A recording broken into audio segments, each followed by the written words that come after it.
لە یاریی بەهێزی هەفتەی 26 خولینیابی کوردستان و لەسەر یاریگای دووەمی یانەی هەولێر زەردپۆشانی دواوەی ڕیزبەندی میوانداری دەربەندیخانی شینپۆشانیان کرد. هەولێر لە پێناو خۆدەرباسکردن لە کۆتایی ڕیزبەندی چاوی لە سێ خاڵ یاریەکە بوو.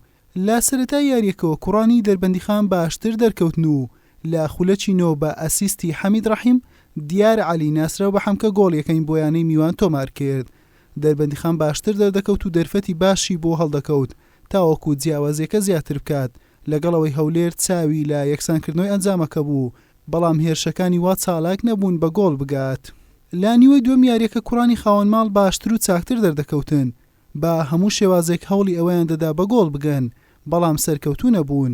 لە خولەکی 72 پێچەوانەی پێشبینیەکان و لە هێرشێکی هەڵگەڕاوە دیار عەلی گۆڵی دووەمی خۆی و یانەکەی تۆمار کرد. حەمکە نزیک بوو لە هاتریک ستون ڕێگری لێ کرد.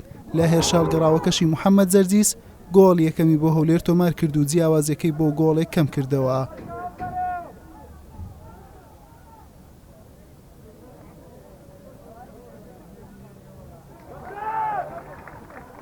دەربەندیخان دەستی بە هەوڵەکانی کردەوە و فەرمان وریە بە هەڵا گۆڵێکی لەسەر خۆیان تۆمار کرد و دەربەندیخانی کردە خاوەنی گۆڵی سێم.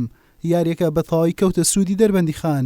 لە خولەکی 87 شێرکۆ جەبار گۆڵی چوارەمیشی بۆ دەربەندیخان تۆمار کرد.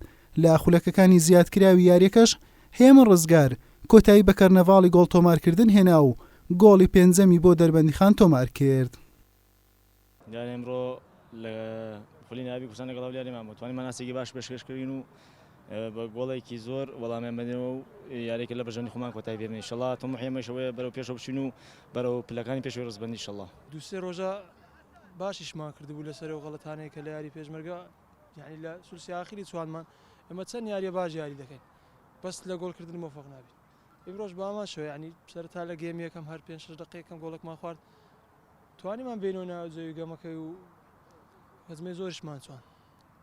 پیرۆزبای لایەنەی دەربەند دەکەم فەریقەکی باشن ئینشەڵڵا بتوانین لە یاریەکاندا تەعویزە و دۆڕانە بکەینەوە. بەم شێوەیە هەولێر مەترسی دابەزینی کەوتە سەر و با کۆکردنەوەی 22 خاڵ لە خانەی کۆتایی ڕیزبەندی دەبیندرێت.